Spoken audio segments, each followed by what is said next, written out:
We're joined by Baylor head coach Dave Aranda, as well as linebacker Terrell Bernard and running back Abram Smith. Coach, we'd like you to begin with a brief opening statement, if you would, please.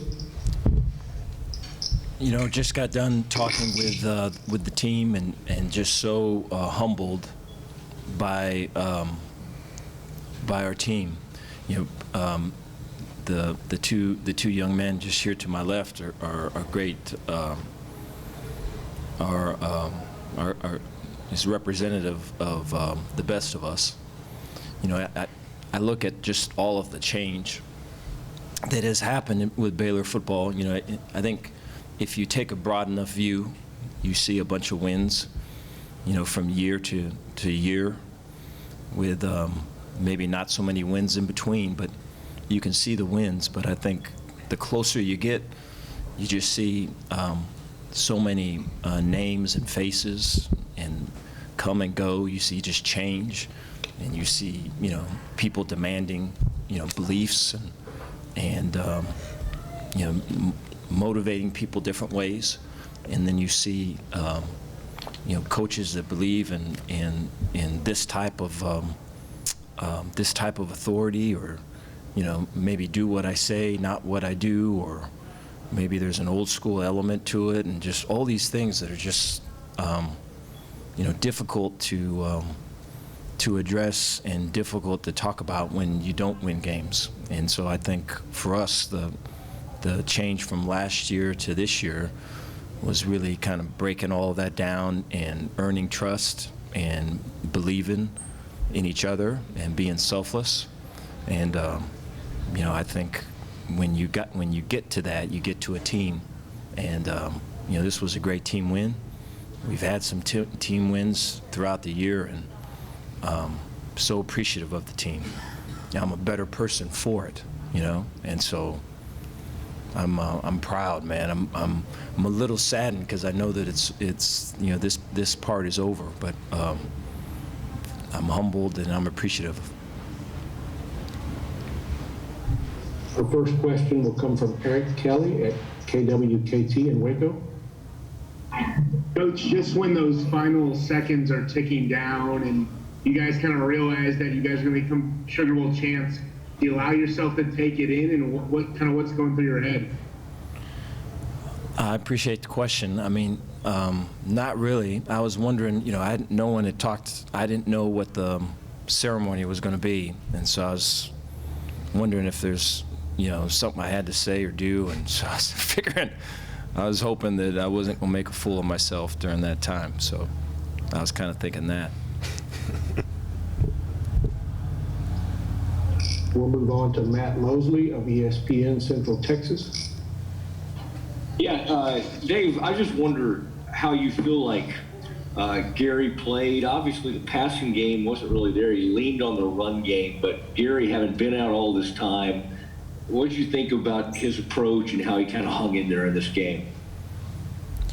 No, I appreciate that. I thought Gary, you know, one of his strongest suits as a person is his resilience and his confidence and his belief in others. And so I think, you know, you saw all of that in this game. You saw, you know, in the weeks leading up to this game, you just saw just great excitement and great energy. And you know, when you're in it and then you're out of it, to have a chance to come back in it in a game like this just means everything. And so you could see the joy in him. And then I know, you know, when the game started and it was difficult to throw, you know, forward passes and all that and complete them, more specifically, it, you know, you could tell that he was challenged, but found ways to, when stuff was covered up, to run the ball, was encouraging his teammates, was carrying out his fakes with full speed so that we could buy a half a second so a running back could make a cut, you know, 4 yards down the line, back inside. And so just all the things that you would expect out of him. But you think about the journey that, you know, that dude has been through. And so it just, the best is yet to come with him, because all this adversity that he goes through just makes him stronger. And he was strong for us at the end.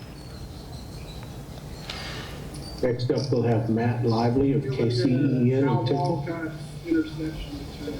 Dick, congratulations on the win. What went through your head on that corral go down?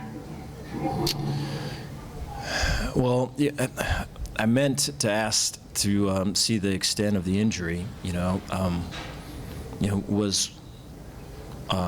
Was immediately thinking of how that would impact the remaining offensive attack, and so was it going to be more, or less tempo, more kind of check with me plays? Was it going to be more leaning on the run game? Was it going to be more, tight end in the core, 3 receivers out, and throw it up? And I think there was some of all that, in the plays that followed. And so you have an idea of those things, but you never really know. I think a lot of times the temperature of the game that you're in kind of tilts it one way or the other. But I hope that Matt's okay. Next up, we'll have Jude Papillon of the Tulane Hullabaloo, and we would also like to request questions for the players as well. Thank you. Congrats on the win, Coach Aranda. Could you reflect on Terrell Bernard's impact on this game? I think Terrell had one of his best games. I think these last couple games have been, Terrell's been more and more productive. I think the blitzing part of his game has really come on these last couple. I think his confidence in run fits and where people are at, and why something is called, why a defense is called, for what reason, anticipating what play, the weakness of that particular defense, right? All of those things. I think Terrell's is a dude that, when he understands it and has got a grasp of all those things, can really just let loose and play free. And I think I think it's a great example for our younger players, for guys that are, for sure are going to have success. I look at next year, maybe in week 1 or week 2, and I imagine they're going to feel as if they've arrived. And here's Terrell that, with all this history and all of this accomplishment and all of this championship level play, and he's still striving, man, still working out and grinding to get better. And I think that's the path right there. So, way proud of him. Follow-up for Terrell off that. Terrell, could you give your thoughts on the way the game progressed tonight, and why you were able to be as effective as you were? Yeah, we were definitely, disappointed for the quarterback going down. Hate to see that for him. But I think, we expected tempo. We got a little bit of that throughout the first half. Definitely towards the end of the game. The running game, our fits were solid. Could have been cleaned up a little bit towards the middle, towards the end of the game. And then, our pass rush and the pressures that Coach Roberts was calling, a lot of them were getting home. So I think causing havoc, and obviously the interceptions and stuff that we got played a big part in the game. But just the D-line causing havoc. Corners and safeties, doing their part, locking up receivers, and then, linebackers running around and making plays because the D-line is taking up multiple blockers. I think it kind of all came full circle towards the end, and I think we had one of our best games this year. Next, we'll move to Jack Allen of KXXV. Hey, Abram, I was just wondering, to see Monterey come out and score that touchdown, not a likely hero, what was running through your mind on the offensive side during that play? I was excited when I seen him when I got done with my fake, I looked over and I see somebody like really small, running full speed. I'm like, I see it in practice. He's been working on that a bunch. So just seeing him do that, and I was just so happy for him. It was his first actual collegiate touchdown, and I remember running full speed at the end zone just to go celebrate with him. Next up, we'll have John Warner of the Waco Tribune-Herald. Abram, you set the school record, single season record, 1,600 yards rushing. What do you say about that accomplishment? All the credit goes to the men up front. Without them, I can't really do anything. So I'm just thankful for them and, Coach Grimes and Coach Mateo is all for the opportunity just to be back in the backfield. So, I give all the credit to everybody up front, man, because without them, I couldn't have done it. And Abram, you kept banging away. They delivered a pretty tough defensive effort tonight. What was that like for you, just having to grind out that yardage? Well, in our running back room, one thing that we established was bully ball, and so we kind of just live by that. And, it's going to be a grind, but those 4 yards, 6 yards, they're eventually going to pop for, 20, maybe 40. So for us, we just had that instilled in us from the beginning is that, everything's not going to be perfect and you got to grind it out. We'll move next to Curtis Quillen, KCEN in Waco. This question is for all three of you. When you guys came to New Orleans for this game, you said that you guys felt like you had a point to prove in this game. What point do you feel like this win proves from y'all's perspective about your team? I'll start. So, I appreciate the question. I would not put it as necessarily as a point to prove.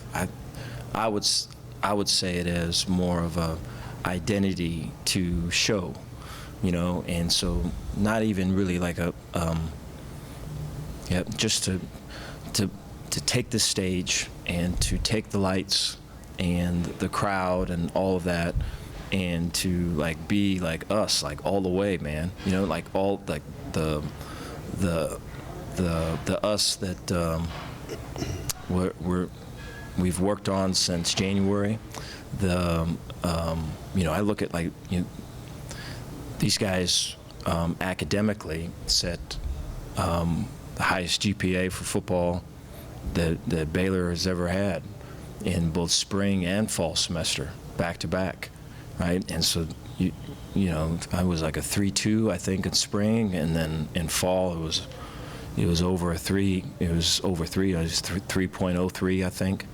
And so, guys that are doing it off the field, and then getting this 12th win that Baylor's never done. So a bunch of never dones at Baylor, and it all of that is with personal choices and doing little things right and adhering to a standard over feelings, and just way proud, and it's just something when you see that, you want other people to see it, and I'm appreciative that we had the opportunity, we took advantage of it.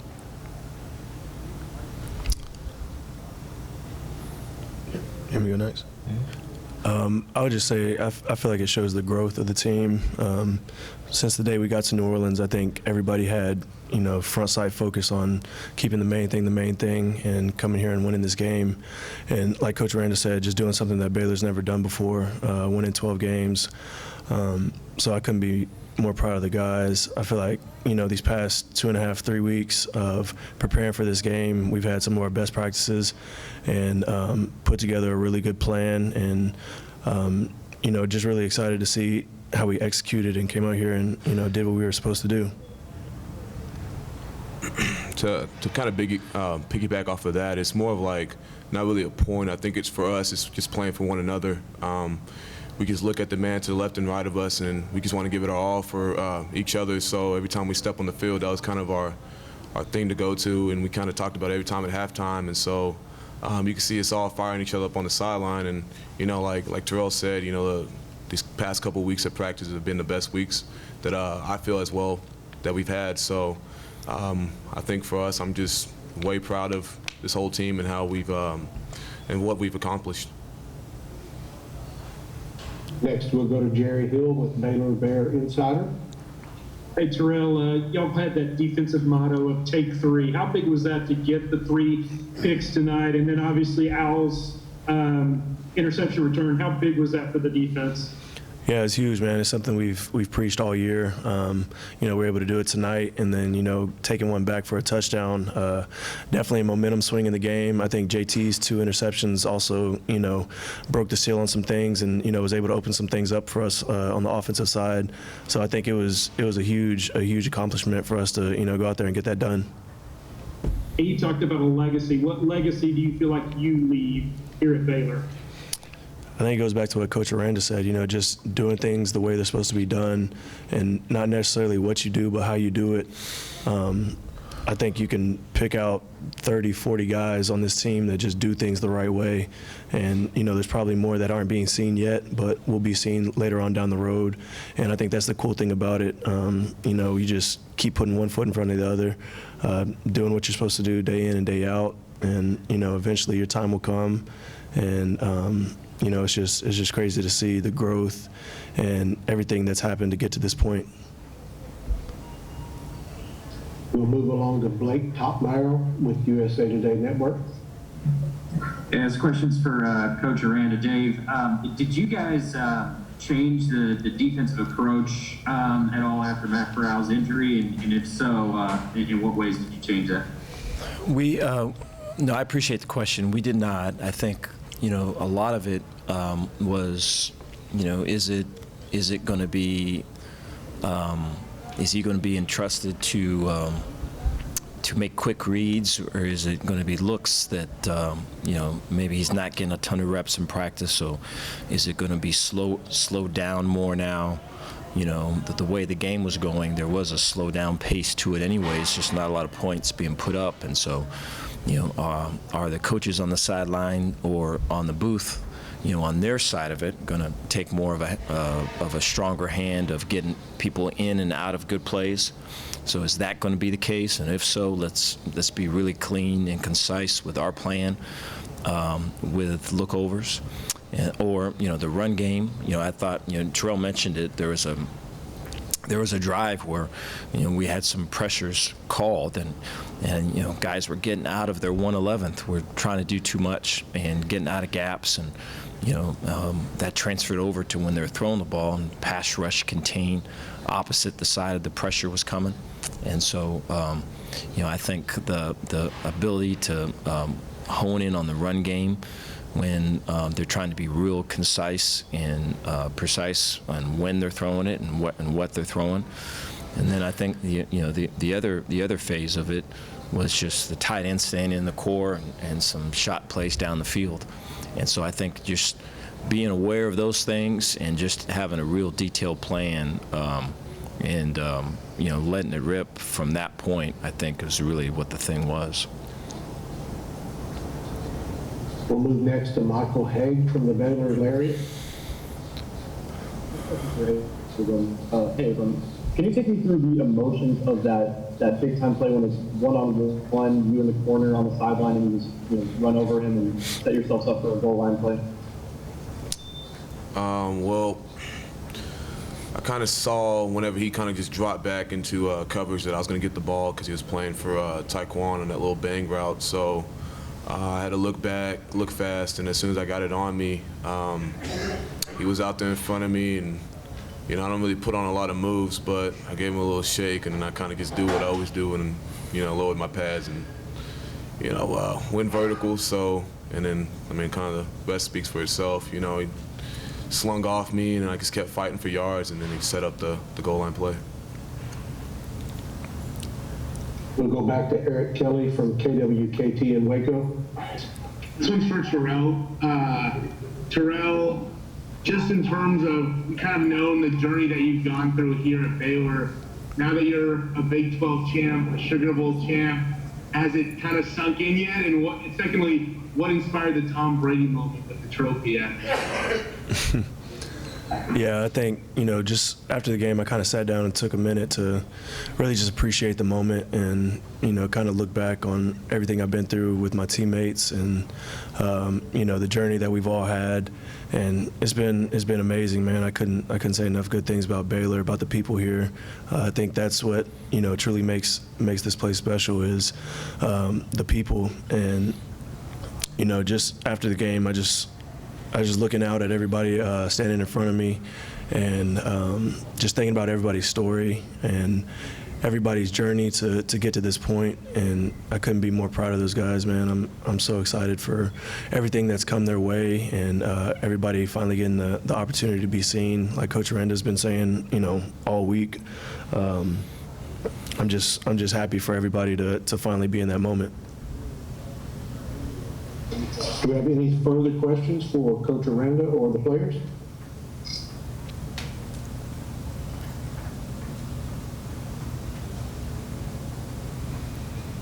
Gentlemen, thank you for your time and congratulations. Thank you. Thank you. Thank you. You should take that. Yes, sir.